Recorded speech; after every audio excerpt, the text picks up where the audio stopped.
Hello guys, good morning. അങ്ങനെ നമ്മളെ കൈറോയിലെ അവസാന ദിവസമാണ്. ഇന്ന് ലാസ്റ്റ് ഡേ ആണ്. നമ്മൾ തിരിച്ച് അലക്സാണ്ട്രിയയിലേക്ക് പോവാണ്.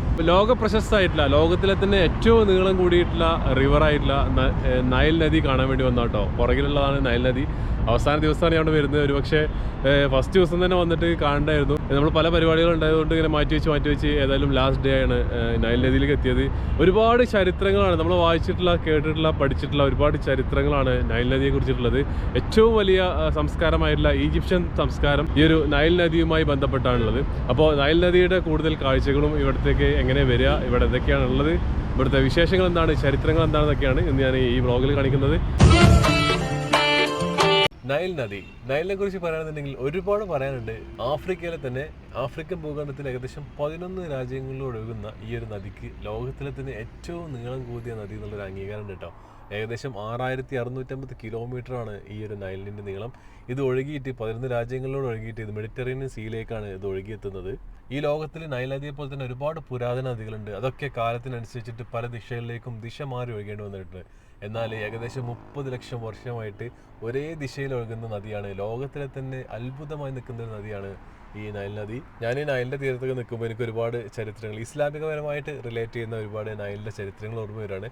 അതിലാദ്യത്തെ ഒന്നാണ് യൂസഫ് നബി. നമുക്ക് എല്ലാവർക്കും അറിയാം, ബൈബിളിൽ പ്രോഫറ്റ് ജോസഫ് എന്ന് പറയുന്ന യൂസഫ് നബി അലൈഹി സ്വലാമിൻ്റെ പ്രവർത്തന മേഖല ഈജിപ്തിലായിരുന്നു, അല്ലെങ്കിൽ മിസ്രിലായിരുന്നു. അദ്ദേഹം എല്ലാവർക്കും അറിയാൻ പറ്റും യൂസഫ് നബിയെ കുറിച്ചിട്ട്. അദ്ദേഹം സൗന്ദര്യമുള്ള, ലോകത്തിലെ തന്നെ ഏറ്റവും സൗന്ദര്യമുള്ള ഒരാളാണ് യൂസഫ് നബി. അപ്പോൾ അദ്ദേഹം കനാൻ എന്നുള്ള സ്ഥലത്ത്, അദ്ദേഹത്തിൻ്റെ ജന്മനാടെന്ന് ഈ ഒരു ഈജിപ്തിലേക്ക് വന്ന സമയത്ത് ആദ്യമായിട്ട് അദ്ദേഹം നൈൽ നദി കാണുകയും നൈൽ നദിയിൽ നിന്ന് അദ്ദേഹത്തിൻ്റെ മുഖം കഴുകുകയുണ്ടായി.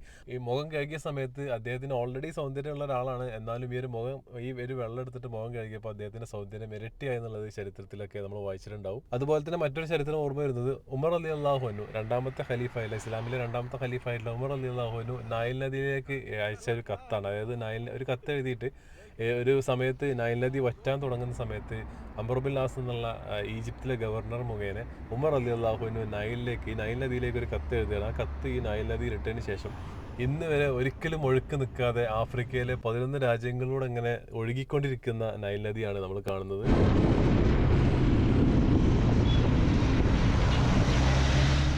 ഇപ്പോൾ ഞാൻ ഒരു ഗുഹയുടെ ഉള്ളിലുള്ള ചർച്ചിലേക്ക് പോവാണ്. ദ കേവ് ചർച്ച് എന്നാണ് ഇതിന് പറയാം. ഇത് കൈറോ തന്നെയാണ്. ഞാൻ താമസിക്കുന്നതിൻ്റെ അടുത്ത് നിന്ന് ഒരു 8 കിലോമീറ്ററൊക്കെ ഉള്ളൂ ദൂരം.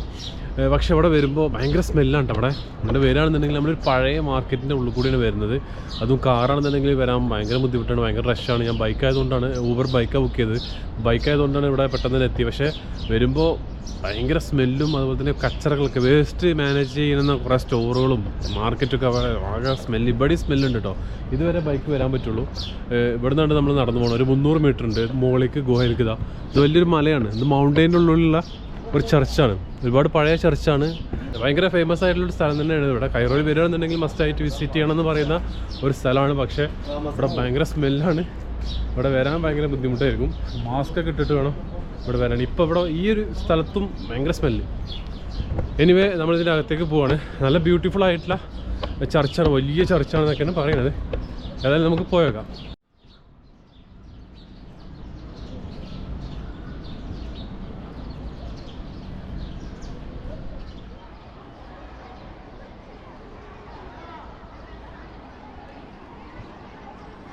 താഴെ വന്ന് ഇറങ്ങിയപ്പോൾ അവിടെ ഒരു മനുഷ്യൻ ഉണ്ടായില്ല കേട്ടോ. ഇവിടെ വന്നപ്പോൾ ഉണ്ടല്ലോ എത്ര ഒരു ആളുകളാണ്, എത്ര സ്റ്റുഡൻസാണ് കൂടുതൽ.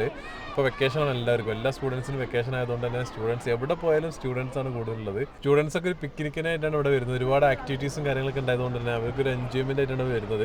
പക്ഷേ നമ്മൾ അങ്ങനെ ആക്ടിവിറ്റീസും കാര്യങ്ങൾക്കൊന്നും പോകുന്നില്ല.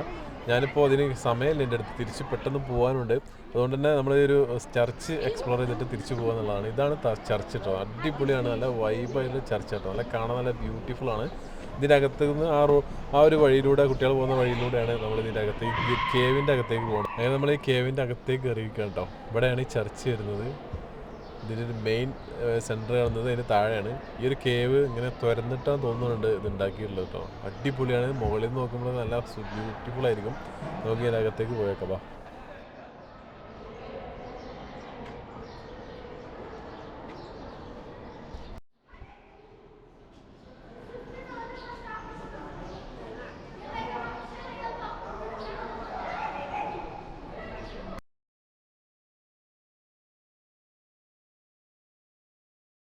ഞാനുള്ളത് ഒരു ഹിസ്റ്റോറിക്കൽ പ്ലേസിലാണ് കേട്ടോ. കൈറോയിൽ വരികയാണെന്നുണ്ടെങ്കിൽ മസ്റ്റ് ആയിട്ട് വിസിറ്റ് ചെയ്യണം എന്നൊക്കെ പറയുന്ന ഒരു പ്ലേസ് ആണിത്. ഇതൊരു ചർച്ചാണ്, പക്ഷേ ഈ ചർച്ച് ഉള്ളത് ഒരു ഗുഹടകത്താണ്.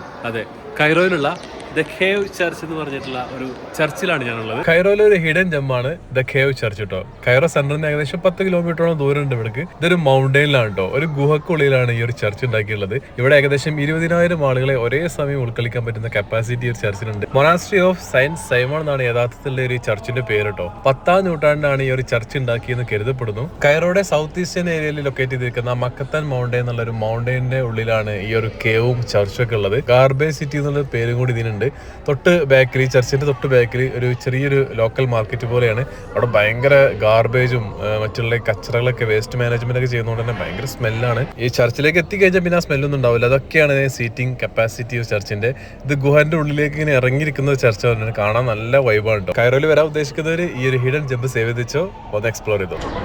ഇവിടെ പോയാൽ നമുക്ക് ഈ സിബ് റൂട്ട് കൂടി സിബ് ലൈന് ഒന്ന് എക്സ്പ്ലോർ ചെയ്യാം. കുറച്ചേ ഉള്ളൂ. പിന്നെ അവിടെ ഉണ്ട് ഇതിൻ്റെ ഒരു പോയിന്റ്. അപ്പോൾ മോളിലേക്ക് പോകുകയാണെങ്കിൽ ഇങ്ങനത്തെ എക്സ്പീരിയൻസ് ചെയ്യാനുള്ള പരിപാടികളുണ്ട്. പക്ഷേ ഇവിടെ ഏറ്റവും ഇമ്പോർട്ടൻ്റ് ഉള്ളത് ഈ ഒരു കേവും അതുപോലെ തന്നെ ഈ ചർച്ചുമാണ്. നേരെ അലക്സാൻഡ്രിയയിലേക്ക് പോവാം. ബസ്സിലാണ് അലക്സാൻഡ്രിയയിലേക്ക് പോണത്. ഞാൻ മുമ്പ് വീഡിയോയിൽ കാണിച്ചിരുന്നു. ബസ്സിനും അലക്സാൻഡ്രിയയിലേക്ക് പോകാം, അതുപോലെ തന്നെ ട്രെയിനും Alexandria to Cairo, Cairo to Alexandria train സർവീസും ബസ് സർവീസും അവൈലബിൾ ആണ്. ബസ്സിനാണ് ഞാൻ വന്നത്. ഇങ്ങോട്ട് 100 ഈജിപ്ഷ്യൻ പൗണ്ടാണ് ബസ്സിനുള്ള ടിക്കറ്റ്. ട്രെയിനാണെങ്കിൽ എനിക്ക് തോന്നുന്നു 200-250 അങ്ങനെ എങ്ങാണ്ടുണ്ട്. ഞാൻ ട്രെയിൻ ട്രൈ ചെയ്തിട്ടില്ല. ട്രെയിനിൽ പോകുമ്പോൾ നമ്മൾ പകൽ പോകാമെന്നുണ്ടെങ്കിൽ ബ്യൂട്ടിഫുൾ ആണെന്ന് പറയുന്നു. പക്ഷേ ഞാൻ എൻ്റെ യാത്രകൾ എപ്പോഴും ഈവനിങ്ങിലാണ്. അപ്പോൾ ആ സമയത്ത് കാണാനൊന്നും ഉണ്ടാവില്ല ട്രെയിനിൽ. പക്ഷേ എക്സ്പീരിയൻസ് ചെയ്യാമെന്ന് വിചാരിച്ചത്. പക്ഷേ ട്രെയിൻ നമുക്ക് എപ്പോഴും കിട്ടില്ല. നമ്മൾ മുൻകൂട്ടി ബുക്ക് ചെയ്യണം. ഒരു സമയത്ത് ഇപ്പോൾ നമുക്ക് പോകണമെന്നുണ്ടെങ്കിൽ ഇപ്പോൾ പോയി കഴിഞ്ഞാൽ ഒരുപാട് വെയിറ്റ് ചെയ്യേണ്ടി വരും. ചിലപ്പോൾ 4 മണിക്കൂറൊക്കെ വെയിറ്റ് ചെയ്യേണ്ടി വരും. ബസ്സാണെന്നുണ്ടെങ്കിൽ നമുക്ക് 1 മണിക്കൂർ കൊണ്ട് ബസ് വരും. അപ്പോൾ ബസ്സിൽ ഓരോ മണിക്കൂർ ഇടവിട്ട് ബസ്സുണ്ട്. അപ്പോൾ നമുക്ക് ബസ്സിൽ പോകാൻ പറ്റും. അങ്ങനെ നമ്മൾ ഹാങ്ങിങ് ചർച്ചും എക്സ്പ്ലോർ ചെയ്തിട്ട് കൈറോയിൽ തന്നെ ലാസ്റ്റ് സ്പോട്ടിലേക്ക്, ലാസ്റ്റ് ഡെസ്റ്റിനേഷനിലേക്ക് പോകാൻ കേട്ടോ. കൈറോയിൽ നമ്മൾ വന്നപ്പോൾ തന്നെ പോകണമെന്ന് വിചാരിച്ചതാണ് ഇവിടെ. പക്ഷേ നമ്മുടെ എറ്റിനയിൽ കുറച്ച് മാറ്റങ്ങളൊക്കെ വന്നപ്പോൾ നമുക്കത് കുറച്ച് ലാസ്റ്റിലേക്ക് മാറ്റി വെക്കേണ്ടി വന്നു. നമുക്ക് സമയം ഉണ്ടാവുക അറിയില്ല. പക്ഷേ നമ്മൾ കൈറോയിൽ വരുമ്പോൾ കൈറോയിലെ ഏറ്റവും ഒരു മോഡേൺ ഒരു കൈറോൻ്റെ ഒരു മുഖം എന്നൊക്കെ പറയുന്നത്, നമ്മൾ ബുർജ് ഖലീഫയും ബുർജ് അൽ അറബൊക്കെ ദുബായിലുള്ള പോലെ തന്നെ കൈറോയിലെ ഒരു മോഡേൺ മുഖമാണ്, അല്ലെങ്കിൽ മോഡേൺ ഫേസ് ആയിട്ടാണ് ഈ കൈറോ ടവറിനെ കാണുന്നത് കേട്ടോ. അപ്പോൾ അത് ജസ്റ്റ് ഒന്ന് വിസിറ്റ് ചെയ്യാൻ പറ്റുകയെന്നുണ്ടെങ്കിൽ അതൊന്ന് വിസിറ്റ് ചെയ്തിട്ട് പോകണമെന്നുണ്ടായിരുന്നു. കൈറോ ടവറിനെ കുറിച്ച് പറയുന്നുണ്ടെങ്കിൽ ഇത് ഉണ്ടാക്കിയത് 1961 കേട്ടോ. ഏകദേശം 187 മീറ്ററാണ് ഇതിൻ്റെ ഹൈറ്റ് വരുന്നത്. 61 ഇത്രയും വലിയൊരു കെട്ടിടം അല്ലെങ്കിൽ ഇത്ര വലിയൊരു ടവർ ഉണ്ടാക്കുക എന്ന് പറയുമ്പോൾ ഒരു അടിപൊളി തന്നെയാണ്. $2 മില്യൺ ആയിരുന്നു അന്ന് ഇതിൻ്റെ കോസ്റ്റ് ഉണ്ടായിരുന്നത്, കൺസ്ട്രക്ഷൻ കോസ്റ്റ് ആയി മാറിയത്. ഏകദേശം 37 വർഷത്തോളം ഇത് ഈജിപ്തിലെ ഏറ്റവും വലിയ ടവറായിട്ട് തന്നെ നിലനിൽക്കുന്നിരുന്നു. ഇതിൻ്റെ അകത്തേക്ക് ഇപ്പോൾ കയറാൻ പറ്റുമെന്ന് എനിക്ക് തോന്നുന്നില്ല. ഞാനിനി 300 ഈജിപ്ഷ്യൻ പൗണ്ടിൻ്റെ ഒരു റെസ്റ്റോറൻറ്റ് ടിക്കറ്റ് ഉണ്ട്. അതായത് നമുക്ക് അവിടെ പോയിട്ട് ഫുഡും കഴിക്കാം, ഇതിൻ്റെ ഒരു ഒബ്സർവേഷൻ ഡെക്കിൽ പോയിട്ട് കാണുകയും ചെയ്യാം. അപ്പോൾ അതിനാണ് വന്നത്. പക്ഷേ ആ ഒരു ടിക്കറ്റ് ഇവിടെ കഴിഞ്ഞിരിക്കുകയെന്ന് പറഞ്ഞത്. ഇനി നമ്മൾ 250 ഈജിപ്ഷ്യൻ പൗണ്ടിൻ്റെ ഒരു ടിക്കറ്റ് എടുത്തിട്ട് ജസ്റ്റ് ഒബ്സർവേഷനിൽ പോയിട്ട് ഇതൊന്ന് കണ്ടിട്ട് പോരുക എന്നുള്ളതാണ്. അതിൽ നല്ല ക്യൂ ഉണ്ട്, അതുകൊണ്ട് ഞാനത് എടുക്കുന്നില്ല. മാത്രമല്ല എനിക്ക് സമയമില്ല. അപ്പോൾ അത് കിട്ടുമെന്നുള്ളതും അറിയില്ല. ഒരുപാട് ക്യൂ നിന്നിട്ട് കിട്ടിയില്ല എന്നുണ്ടെങ്കിലും നമ്മളത് വെറുതെ പോരണ്ടേ. അപ്പോൾ കൈറോ ടവർ നമ്മൾ പുറത്തുനിന്ന് നന്നായിട്ട് എക്സ്പ്ലോർ ചെയ്ത് കുറച്ച് ഫോട്ടോ വീഡിയോ ഒക്കെ എടുത്തിട്ട് നമ്മൾ തിരിച്ചു പോവുകയാണ്.